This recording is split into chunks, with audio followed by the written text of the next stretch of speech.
Hi, and welcome to the Dr. Z and J-Dub podcast. I'm J.W. Stewart, a veteran broadcaster and journalist with nearly 30 years experience.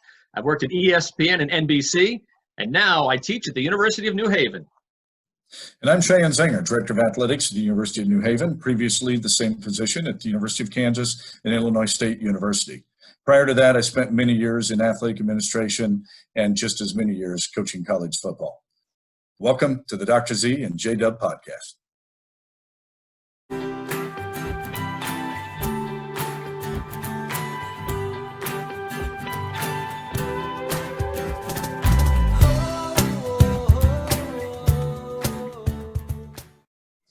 Hi again, everybody, and welcome to the Dr. Z and J-Dub podcast. Thank you for joining us today across all of our social media channels.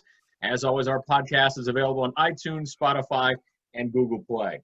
Today, our guest is Mario Gaboury, who is our Interim Provost and also our Senior VP for Academic Affairs at the University of New Haven. Mario's done a lot for our school. We'll talk about that, and he's in the green room right now. We'll bring him out in a few minutes. But first, we say hi to Dr. Z, and how you doing today, Dr. Z?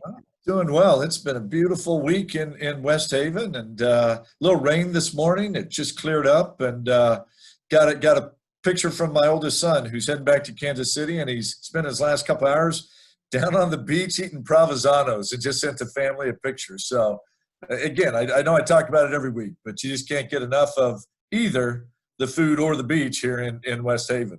Yeah, you were saying as we were getting ready to come on the air here that he had the beach to himself. Is that right? Yeah, he said he's all alone down there. He's in the middle of studying for his CPA exam, and it's one of the reasons he came back here to study for 3 weeks was, when he takes a break, he just heads down there and takes a chair. And I had gotten him some Provenzanos earlier in the day and left it in the fridge. And he, we've all got our favorite sandwich there, and he loves the true Italian sub.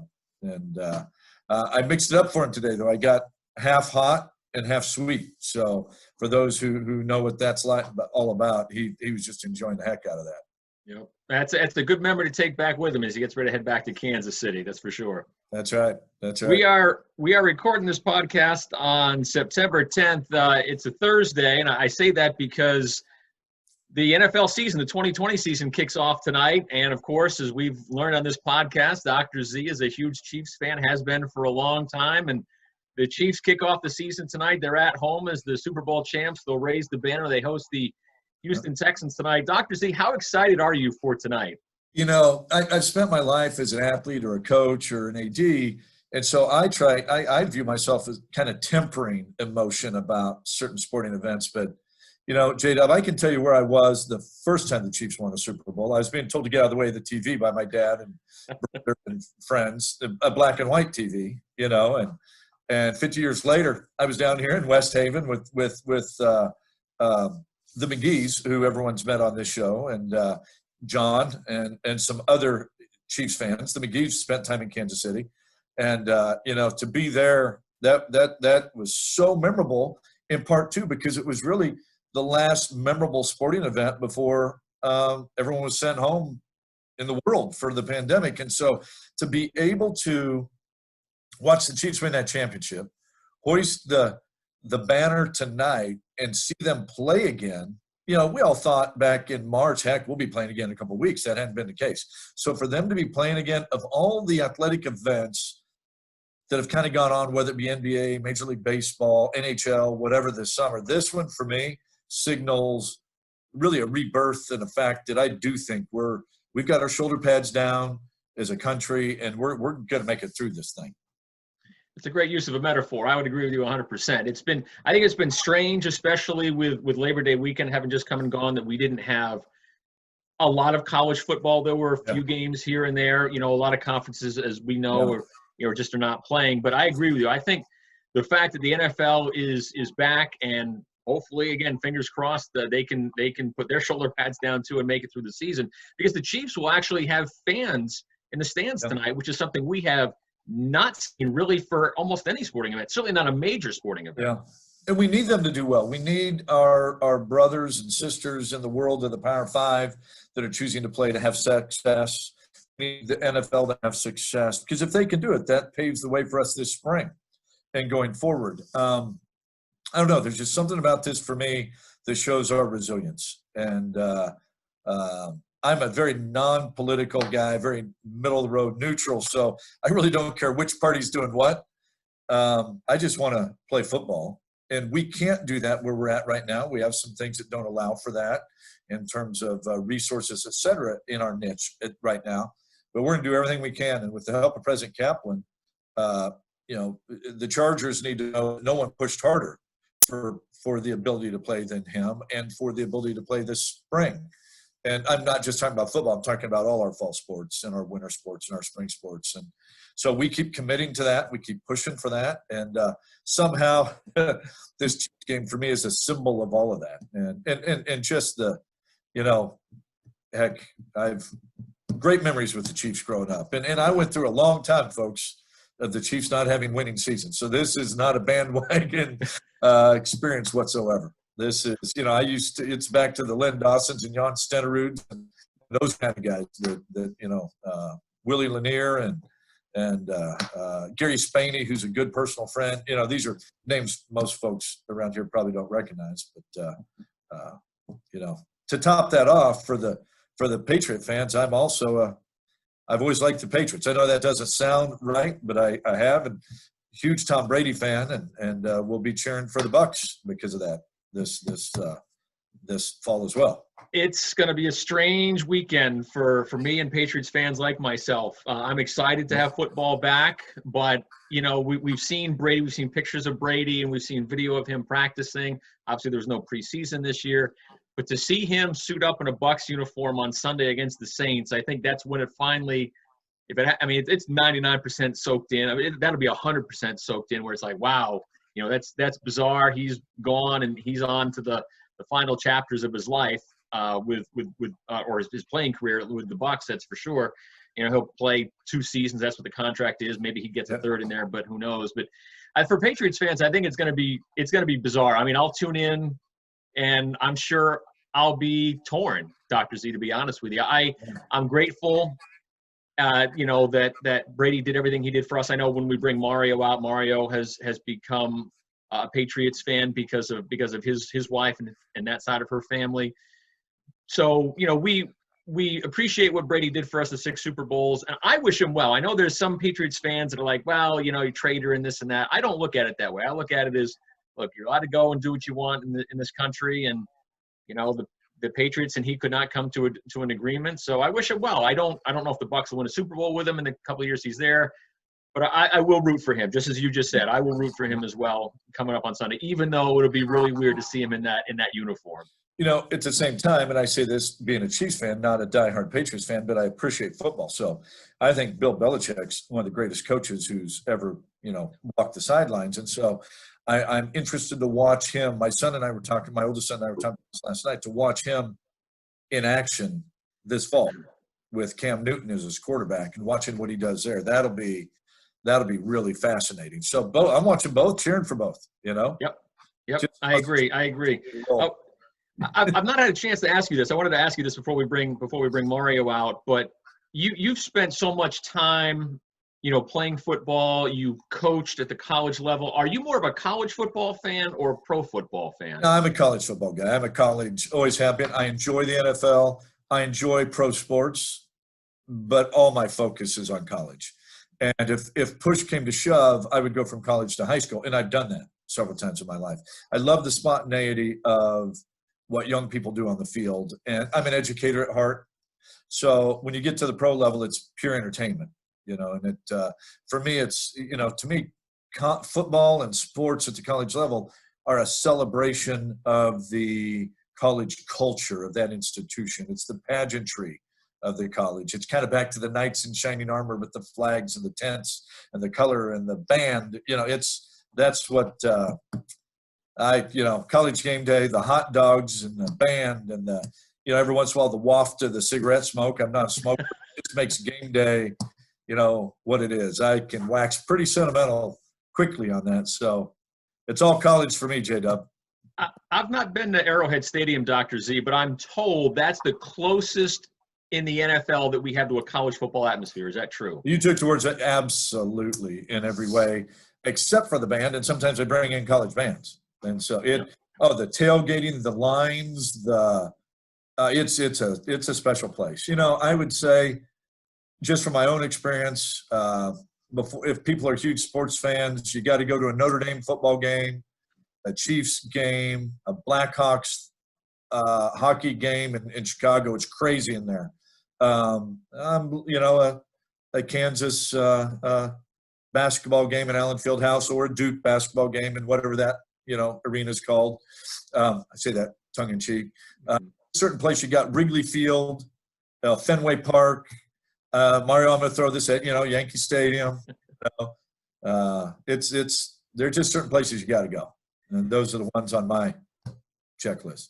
Our executive producer John Mays just hit me up here on our chat feature here on Zoom, saying he thinks that Lambeau Field is more collegiate. I've not been to Lambeau, so I can't say one or the other, but I don't know many people that have said that Lambeau is more of a college field than Arrowhead. Arrowhead always seems to get that consideration. Can you fire your executive producer? I can't. You might be able to. Hey, the reality of it is, I think Lambeau's pretty special. So he might have a point there. Heck, John might be part owner of the Packers because you can't, right? Yeah. That's it's pretty cool. There's a lot of cool stuff at Lambeau. Hey, speaking of, but go ahead, Doctor. Go ahead. You got to be a real player to play there. I mean, there's some cold days in Lambeau Field. Hey, there's some cold ones in Kansas City, but there's nothing like Green Bay. Yeah. To be a fan or a player or anyone, a referee, anyone on the sidelines, to be in that stadium, right, when fans are allowed, it takes something special. Like January, a playoff game, Lambeau Field, right? That's the frozen tundra, right? We've always heard that. And one of our, guests earlier, back in May, Chris Berman, he always says that in the highlights, right? Let's go to the frozen tundra. Yeah. And I don't think I could hack that. I don't think I'm that tough to sit there and watch a January game in Lambeau Field, Dr. Z. Oh, man. Good. I like my climate-controlled environment, please. Yeah. Hey, speaking of college feel, we wanted to let our alums know about the upcoming Centennial Ball, which, of course, is going to be held virtually this year. It'll be the weekend of Saturday, October the 3rd. And we encourage all of our alumni to please register. The price to register this year is very reasonable. It's just $25. And it promises to be a memorable evening of student showcases, entertainment, a live auction. We have much more planned. We'll have more information for you as leading up to it here on the podcast, in addition to our New Haven website. But your support through the Centennial Ball will help get us closer to meeting and hopefully even succeeding our goal of $120 million. That's for the Charger Challenge goal, which is very ambitious. But that's part of our overall campaign for the University of New Haven. So for more information on how to register or about the ball or to donate, please go to our website, newhaven.edu/alumni. Our guest today is Mario Gaboury, and Mario is the Interim Provost and Senior VP for Academic Affairs at UNH. He's done a lot of things for our school. He was also the Dean of the Henry C. Lee College of Criminal Justice and Forensic Sciences. Earlier in his career, Mario was the Deputy Director of the Office for Victims of Crime for the U.S. Department of Justice. Mario has a master's degree, a PhD, and a law degree. So Dr. Z, easily, he's the smartest guy in the podcast right now. And hey, Mario, welcome to the show. I don't think you even had to say that. People would figure that out pretty quick. I'm not sure that's true, but I'll take the compliment as we move into the interview. Well, Mario, we have to apologize for getting so carried away on football there. That's okay. I like football. It all came gushing out, that I think we've all been waiting, Yeah. Well, there's something about football in America, and I certainly still think baseball is America's game or pastime. But let's face it, football has more followers, the NFL, et cetera, and it's kind of a way for our nation to put a stake in the ground and say we're back. Yeah, I agree. Mario, you are a football fan. Tell us about tell us about where you grew up and who you were rooting for growing up. Yeah, so I was born and raised in Fairfield County, grew up in Fairfield County, Connecticut, and I've gone through a bit of an evolution. My youngest years, mostly the Giants, the New York Giants. However, there were times when the Rams and the Vikings, because of who the Purple People Eater were, when all that, so you get sucked into those things as a kid. But mostly the Giants, and then when Broadway Joe Namath came along. I'm in my teenage years, young teenage years, and we're moving into the New York Jets. My dad had always been a Patriots fan from the time that the Patriots existed. And I think he did it mostly to aggravate the rest of the family, who were all Jets and Giants fans. But what sealed it for me was when I married my wife, Kelly, 25 years ago, and I married into a Patriots, Boston Red Sox family on the other side of the state. So I've been a Patriots fan for the last at least 25 years.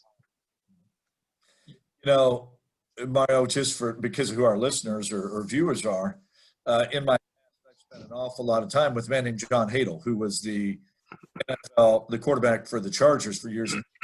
The distinction of being the NFL All-Pro the most times without having been elected into their Hall of Fame for one reason or another. That's sad. I want to say it was 9 times he was an All-Pro, maybe even 13.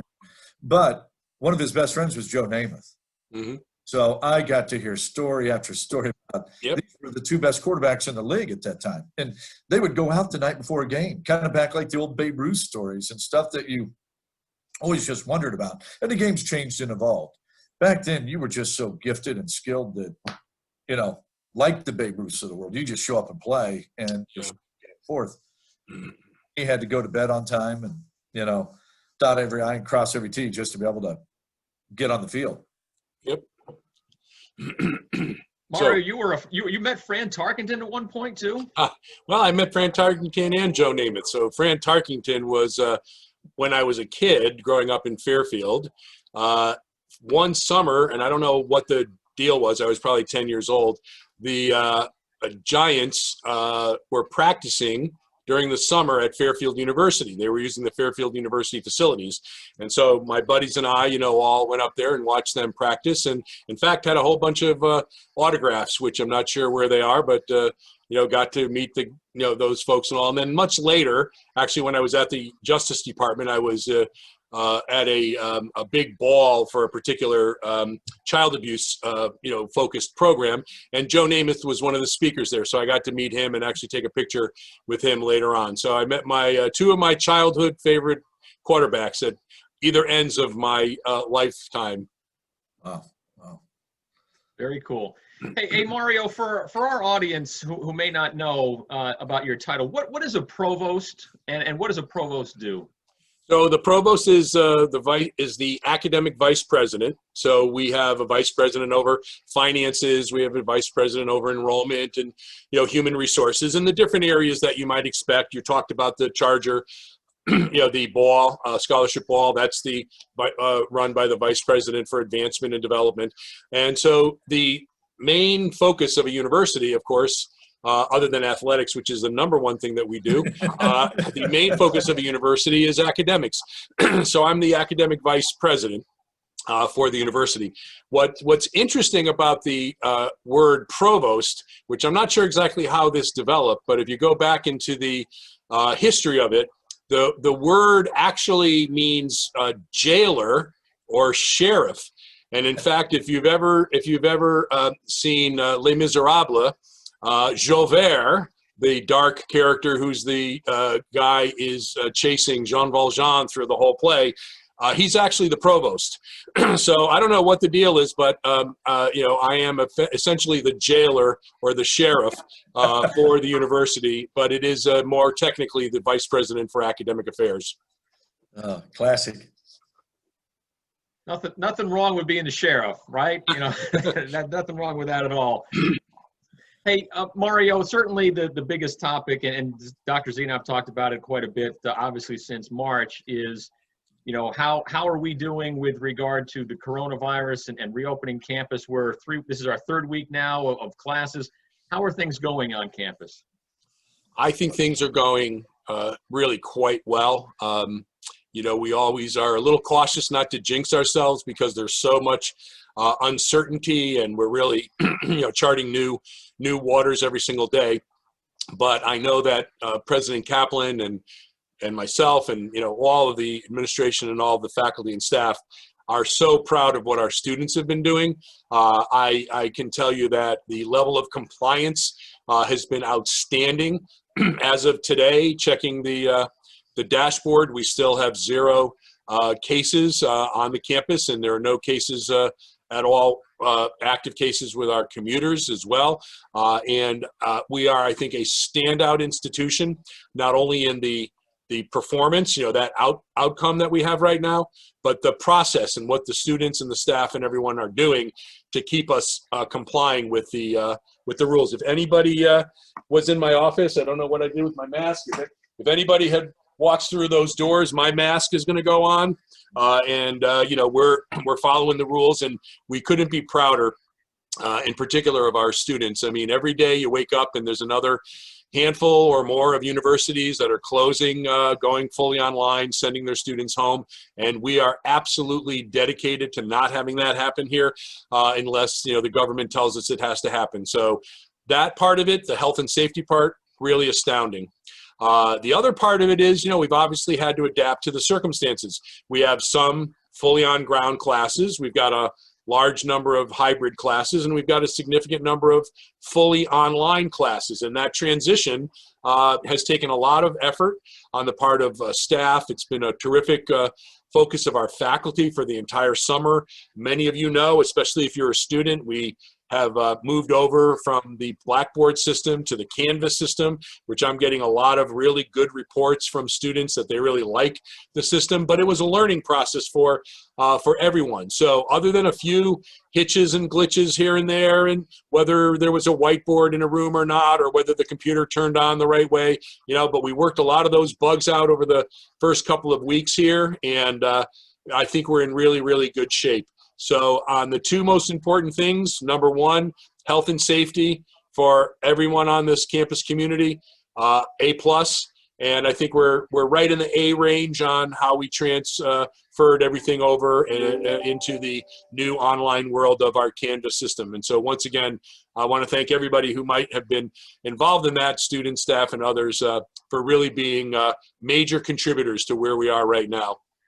Mario, let me throw this at you. I've had other people at other schools and from other communities amazed at our early success. Again, knock on wood. Exactly.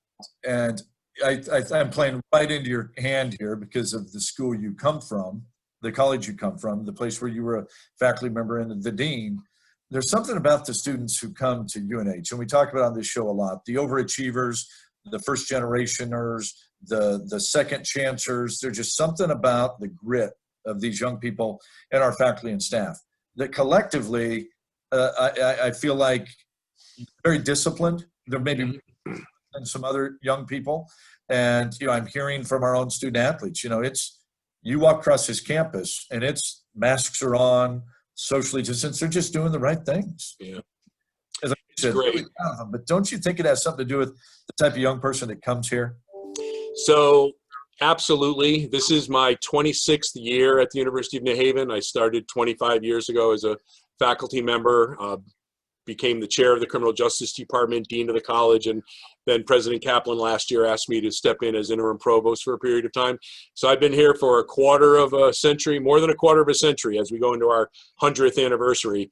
And I've always felt that way. From when I started teaching here and we were predominantly a commuter campus and didn't really have much in the way of residence halls to what has happened over the last 25 years, the students have always been truly remarkable. Even though the type of student has changed, the average age and what their circumstances were, over 25 years, you're going to see changes in the overall profile of our students. They've always been very special. They've always been very real. They're a fun-loving bunch, and I know you all know that in athletics, but at the same point in time, they are serious about when there's a task that has to be done or something that has to be mastered, they're going to get it done. And that's really great because there is something special, about this group of students, and there always has been. Yeah. And I've taught thousands. I was in the classroom for at least 15 years before I moved over to administration. And so, literally thousands of students, I've had them in the classroom or advised them or have had other interactions with them. And they're a special group, and they always have been. Agreed. I agree with you 100%. I see it from my students as well in my classes. Mario, you mentioned you've been here for a while. How did you end up at the University of New Haven? Tell us about your path to West Haven. Well, I'm going to tell you a little bit of a history, because my connection with the University of New Haven to this place and this building that I'm in, which is Maxey Hall, actually goes back to before the beginning of the University of New Haven. So very long story short, my great-grandmother immigrated over here from Italy, and when she was a young woman here with her children, young children, her husband died. She worked in the laundromat at Yale University, ironing the shirts of the Yale University professors about 100 years ago, which was part of the deal. I guess if you were a professor, they had a laundry and you got your shirts ironed as part of the deal. So in any event, her husband died, and at that point in time, she had 6 children. And this building that I'm in was the county receiving home, which was for orphans or other children who were displaced. And until she got herself back on her feet, and 5 of the children stayed here. My great aunt, who's 101 years old and still lives in Bridgeport, Connecticut, was too young to come here, so she kept her infant child, and the other kids were here. One of those kids was my grandmother. And so when I told her I got a job at the University of New Haven 25 years ago, she said, "Is that the building that's up on the hill in West Haven?" And I said, "Yes, it is."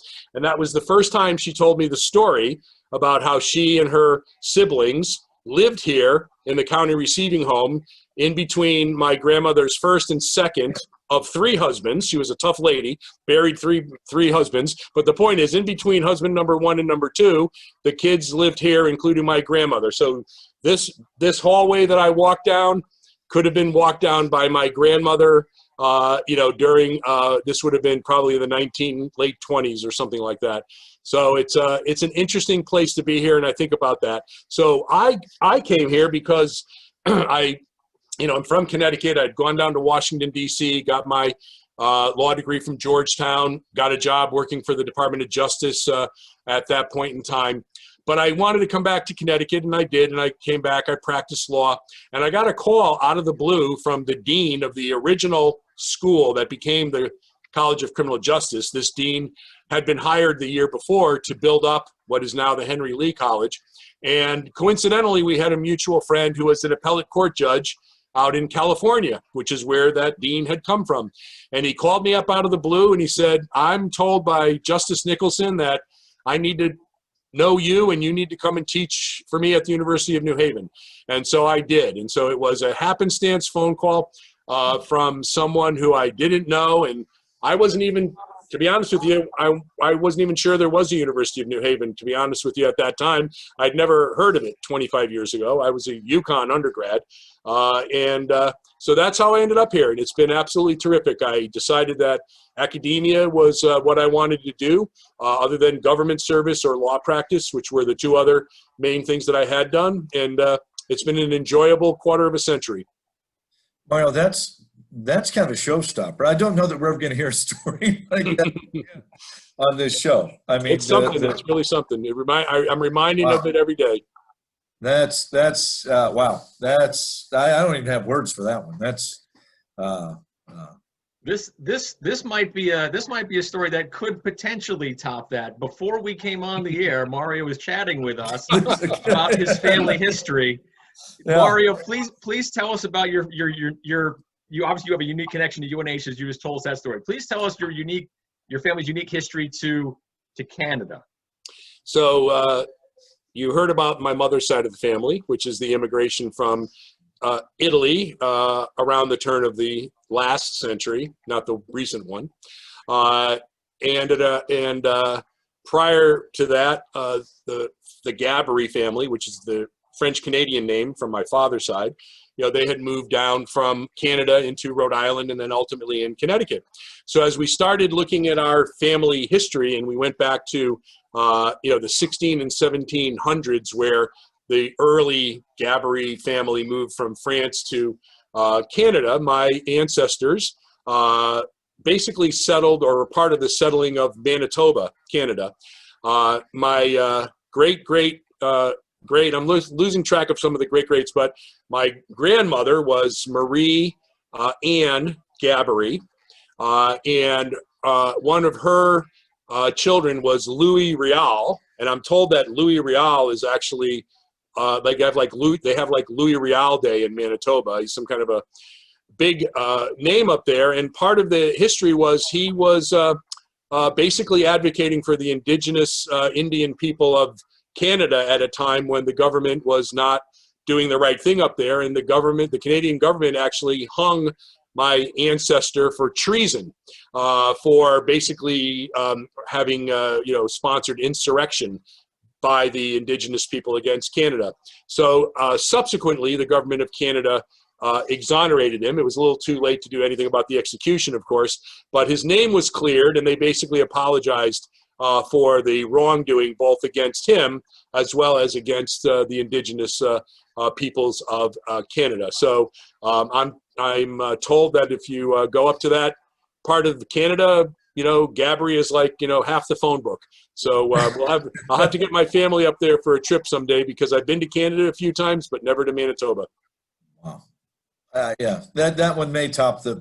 I'm not sure which stories, but as I said to you all when I was in the green room, people who know me have no problem believing that one of my ancestors was hung for treason. But he was exonerated, as I will be someday. I can't believe you have not been up to Manitoba. Yeah, no, I know. It is kind of weird, isn't it? We're going to make a point of it. My wife and I have actually talked about it. I do have to tell you that I didn't know anything about this history until very recently, when a distant cousin had contacted me, who we didn't even know existed. The Gaboury family spread out, and unlike the Italian family, which is very close, the French-Canadian family kind of goes off in its own little nuclear pods.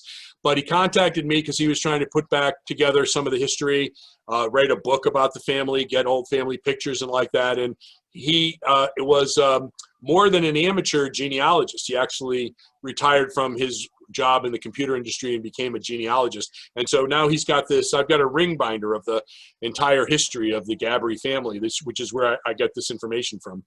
So while they're on my mind, I may lose some of these thoughts or questions. What was your the surname of your Italian side of the family? So my mother's maiden name was Varelli. Okay. And my great grandmother's name was Fioravante before she married. So I've learned since I moved here, it's fascinating. The first conversation you have with anyone that's in a social context will ask you where you're from, what your background is, and people just love to know what you are. And coming from the Midwest and being a complete mix of a bunch of different things, they're trying to put you in a category somewhere, and it's hard to get. I mean, a lot of Irish, Italians, etc. Now I got to ask the next best question. Well, first of all, they're asking you that because they want to know if you can cook. That's okay. So you read my mind. Oh, I did. Okay, because they want to know if they want to get invited over for dinner or not. Exactly. So which side of the family, the Italians or the French, have the best cuisine in your family? Well, I grew up with the Italian side, and so culturally, I'm probably more Italian, having grown up that way. And so I'm not sure I can give a valid answer to that, but my imprecise answer is going to be the Italian side of the family. It's hard to beat Italian food. I mean, I just don't know. Yeah, and I like all food, but yeah, you just can't. That's right. The crown jewel of all, And heck, I'll go out here and eat good Mexican food or Indian food right down the street and love every bit of it. But living in Italian country has kind of been one of my favorite things the last year. Yeah, and the French are no slouches when it comes to food either. But there's something rustic about the way the Italians do it. Okay, next question, and then I'll send it back to our point guard, JW. So of all the conversations we've had, I've never asked you this. You have 2 terminal degrees, J and a PhD. What order did they come in, and what prompted that? I don't know many people who have both. I know a few, but not many. That's So we actually have a few on campus. It's not the most common thing, but the idea of more than one terminal degree is, it does happen, particularly in academia. So I got my PhD first. My PhD is from Penn State, and a great place to go. In fact, one of the things I'll tell you, I graduated from UConn, University of Maryland's my master's, Penn State's my PhD, and Georgetown is my my law degree. And when I graduated, the year I graduated from each one of those institutions, one of their teams won the national championship in one of their areas. So I've always thought I should just rent myself out as someone who can go to a college that's really hoping for a national championship, and and they'll win. If they give me a degree, they're going to win some national championship. But in any event, I went to Penn State. My background is essentially in child psychology, developmental psychology. It's a program called Human Development and Family Studies at Penn State, very well known. And my doctoral dissertation was on the topic of child abuse, which is how I got into the whole crime victims area.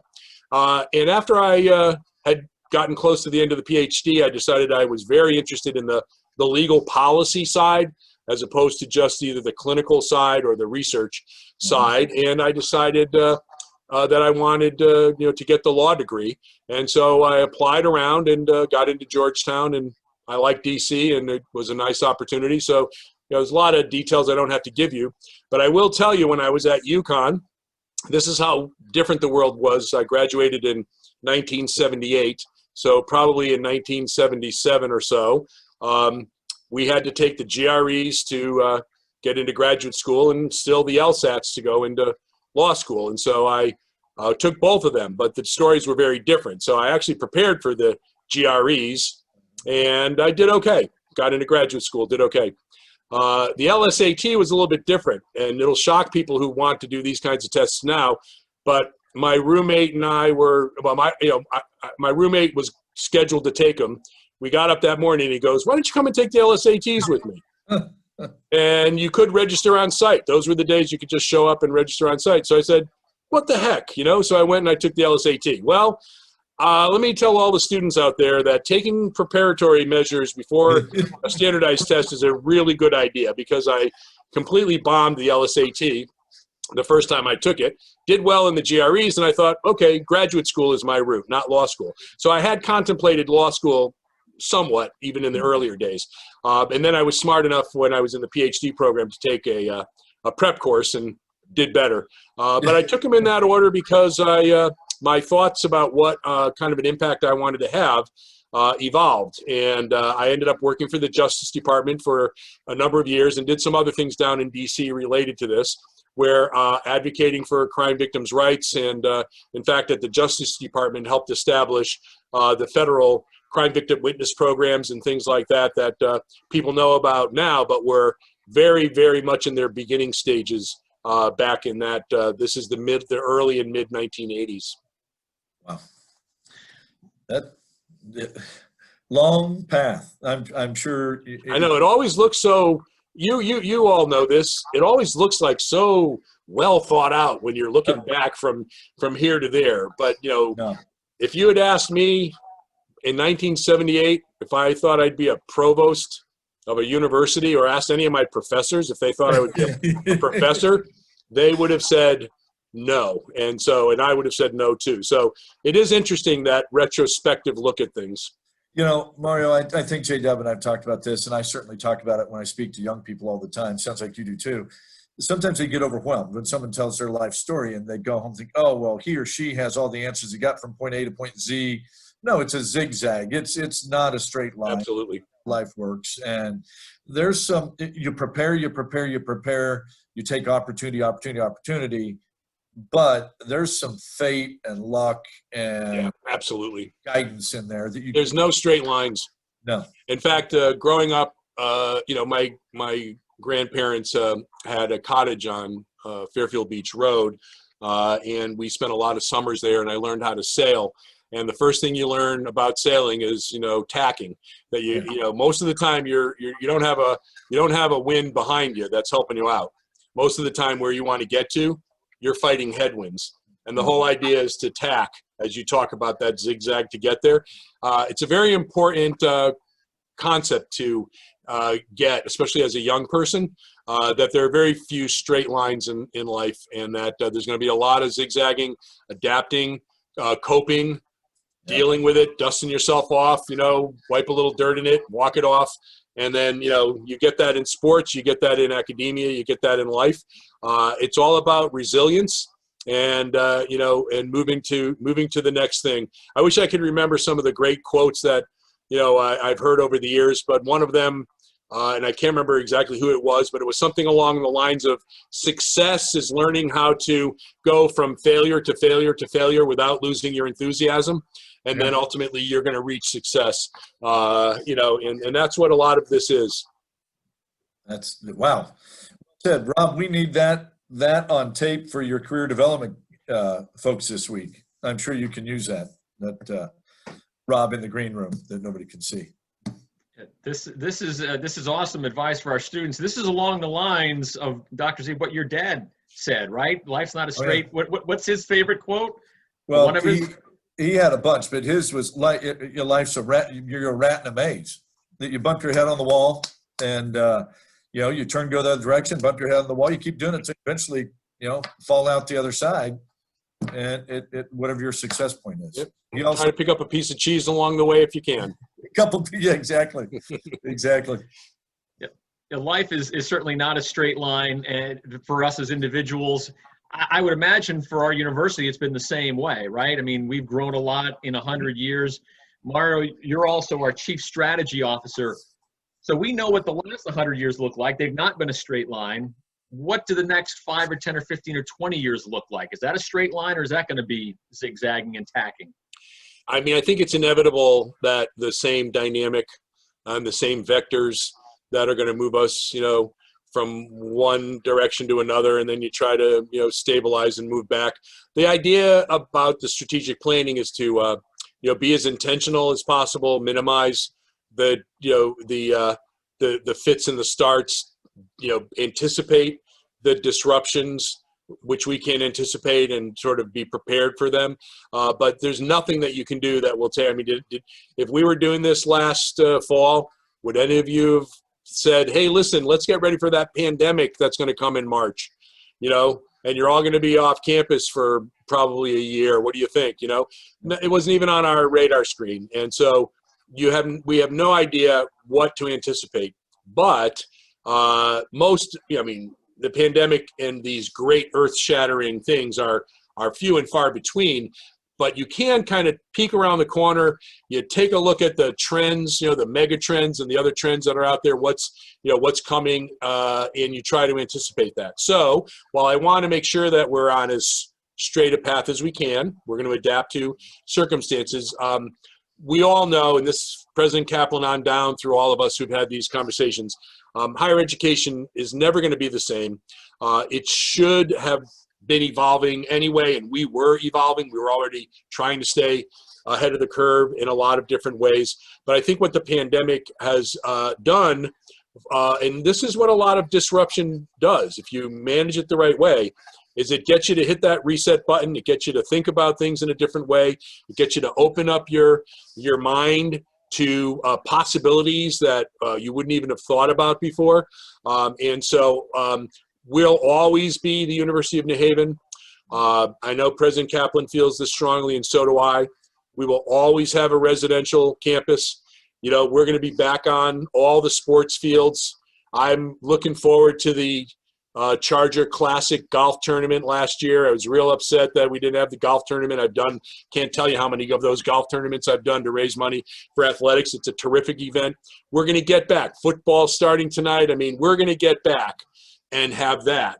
But in addition to that, there's a whole new thought process about higher education, how it is that we should be thinking about our courses, delivering them, how we can best serve our students, how we can get away from some of the old thinking about how a class is credited and move more, in my view, into competency-based and skill acquisition. And it's not that there won't be lectures, and it's not that we won't have knowledge acquisition. That's going to be a part of it, but it's kind of taking it from proving that someone learned something to now being able to show that they can do something with what they learned. And then the next step is, what's the impact on the world of what they learned, and then what they could do with what they learned. So we're trying to take it each step out, starting with the best classroom environment, whether it's virtual or in person or a combination of those two, making sure we're paying attention to our students, how they want to learn, what they want to learn, and then making sure that we're thinking about the skills and competencies that are going to be required in the real world, whether it's business, industry, nonprofit sector, government sector, whatever it is, entrepreneurial work that the students might want to do in forming their own companies, whatever it is that they want to do, what are the skills and competencies that are going to be required, and figure out how to back that into our curriculum so that we can do that. And then a small part of that is more things that are modularized. So you could get a badge or a certificate or another kind of a micro credential that you can build and stack up into the bigger degree programs and like that, or not, as you see fit.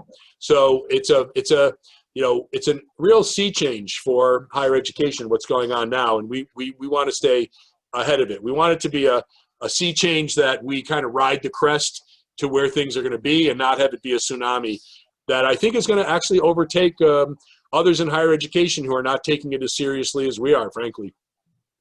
You know what Mario just said there, J-Dub, is the very thing that I get to be on cabinet. Not every AD gets to be. And this is the stuff that I love.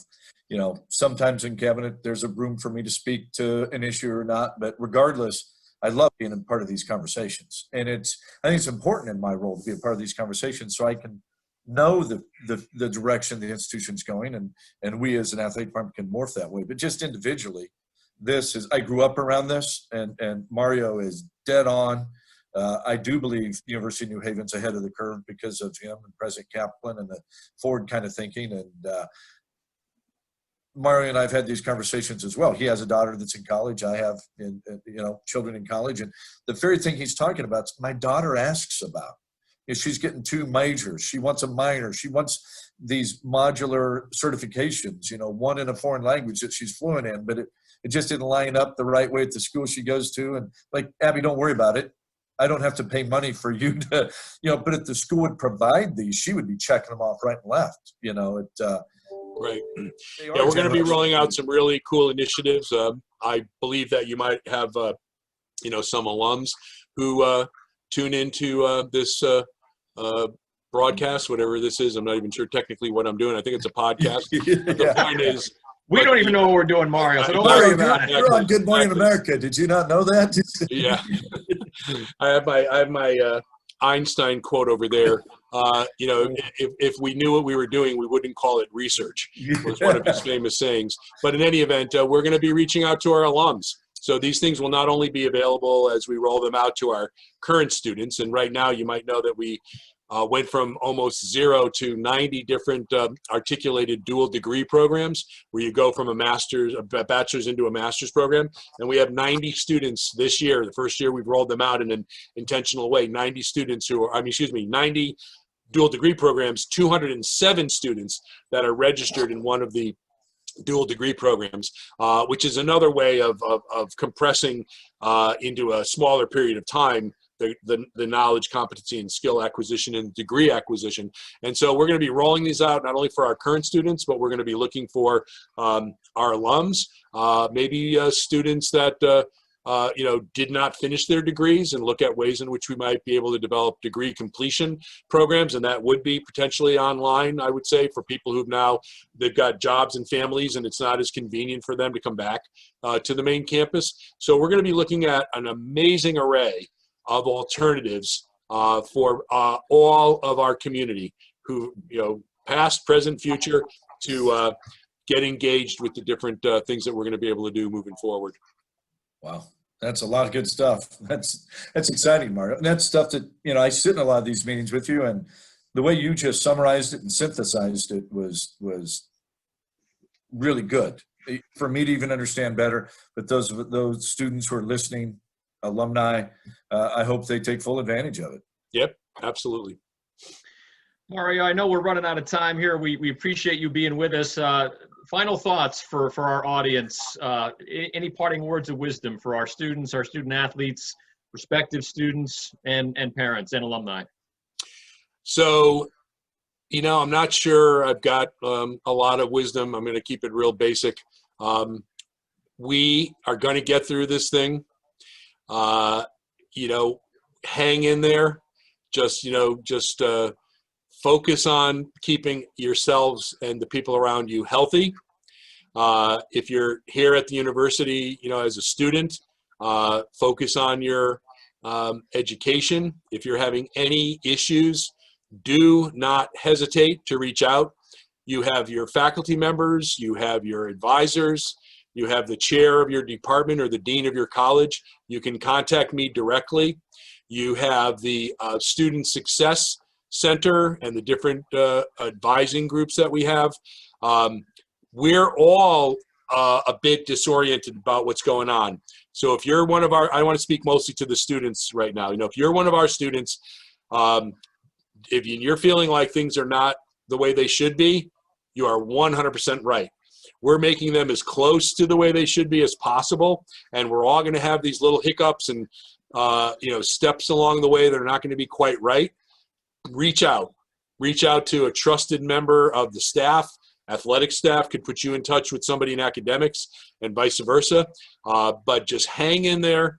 And the most important thing is keep yourself healthy, and we're going to get through this together.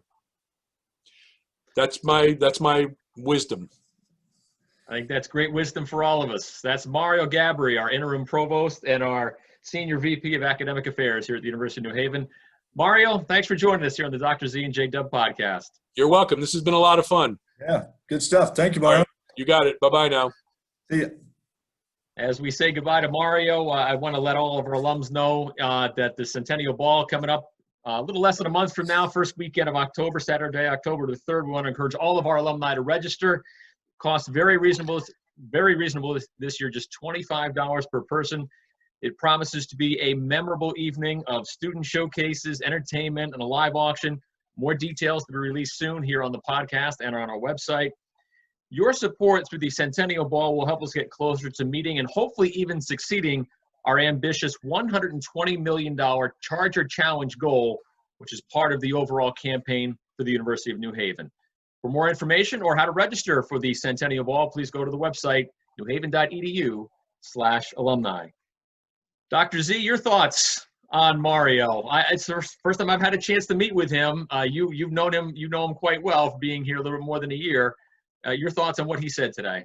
Well, he's one of the first people I met when I came here, and we went to a great restaurant down here called Shell and Bones, and thankfully he paid. Take out a loan before you go there. Fantastic place. Had a great conversation, connected on so many philosophies and values and points. To the viewers, I'd say, when people ask why I like UNH so much, he's an example of that. He's, behind the president, the next lead member of our cabinet, and that's who I get to work with. You've met other members of our cabinet, just fantastic people. He just exemplifies in so many ways the faculty, staff, administration here at the University of New Haven. So if anything, I just hold him up as an example of the great people I get to work with and our students get to be around. I could talk to Mario all day. He can converse about so many different topics and segue so easily in and amongst those topics. And then finally, I would point out that, his vision for this institution, along with President Kaplan, is so cutting edge, and really proud to be a part of a place like this, that we're moving in directions other schools haven't even thought about. And that's one reason we're ahead of the curve from March 9th to now, ahead of so many other institutions. We are fortunate to have leaders like Mario and President Kaplan, no doubt about it. I want to bring out our producer, Broccoli Rob Thompson, who's joining us from Florida, because earlier, Z, you mentioned, the career development aspect and what Mario was talking about with regard to career development. And obviously, Rob's handling that for our student athletes this year as part of, we talk about leadership, right, with John, and diversity with Robin. Rob, you've known Mario for a while now as well. Your reaction to what he said, especially with his advice on career development. I think anybody that has, built their career from the foundation, you are taking, I love his example of that, by the way. I think I might take that from him. That's a good one. But I always say, you're going to figure out what you hate doing for a career before you discover what you love to do for a career. And that may take you 6 months. That may take you 6 years or 20 years to figure that out. But you land at it on some point, and the key always is just be patient. Be patient, dive into your network, build your relationships, and everything he just said is just buckle up and hold on for the ride. You know, Rob, you and I have been talking a lot about higher education and different aspects of it that need to become more futuristic. And I felt like you and Mario had had conversations before, because you talk about your experience in the real world at ESPN and Disney. I mean, sorry, J-Dub, Disney and NFL. J-Dub's our ESPN guy. We had a lot of letters represent. You know, you've been talking about certificates and so on and so forth, and that's what Mario was just elaborating further on in the direction that UNH and higher education is moving. You know, it's different when you come from the outside into higher ed, you know, as you kind of peel back the onion, you know, as a business. And then when you hit a massive obstacle like we all hit in this world, it's hard to big ship. You know, it's a big, powerful ship that's been moving for a very long time, you know, in one direction, you know, and it's got a lot of torque behind it. And then you got to stop and you got to change direction. And that's what we're trying to do. So good thing is we're smaller, we're nimbler, and we can do those things, and we're private. So we can make those things happen quicker. And when Mario kind of gives his business perspective on, we're not going to change everything. Right. But the core is the core, but we're going to start adding the things in. It's not about the content that we're teaching. It's how we deliver the content, which is so important. And that's how Amazon has taken over box stores in the world. It's not the content or the product. It's how we deliver the product. And so kudos to Mario for being the thought leader and a business leader and such a positive influence. And, you know, who knew that his family roamed the hallways of Maxey Hall. So kudos to him. Can't forget that story. I've never heard one like that before. He works where Grandma was a little kid. Yep. Broccoli Rob, as always, thanks for all you do for us on the podcast, and thanks for popping in here at the end with your unique perspective. And we'll see you next time. Yeah, I think people, if they don't know, folks in academia, they have one idea of what they are, right? They think that they're sheltered in an ivory tower and they're stuffy, and Mario is none of those things, right? He is as real gets. He is a phenomenal storyteller, as we saw here on the podcast, and he does care, obviously, about the university, our students, our student athletes, their families, based on his advice. And I think that's probably the one thing that I'll take away from today's show, Z. Yeah, it's a good takeaway. I got to ask you before we sign off. You're going to watch football tonight. We already said that. What are you going to be eating while you're watching the game, Dr. Z? You know, it's Luke's last night in town, and I think he said something about Zupardi's. So, you know, I get him Provenzano's for lunch, Zupardi's for dinner. We'll send him off in high fashion tonight. That sounds like a plan. Good luck to your Chiefs, Dr. Z. Again, congratulations on being the Super Bowl champs. So, all righty. Look forward to watching the game tonight. Our thanks to Mario Gaboury for joining us. Our thanks to our executive producer, John Mays, and our producer, Broccoli Rob Thompson. For Dr. Z, I'm J-Dub. Thanks for watching the Dr. Z and J-Dub podcast. We'll see you next time.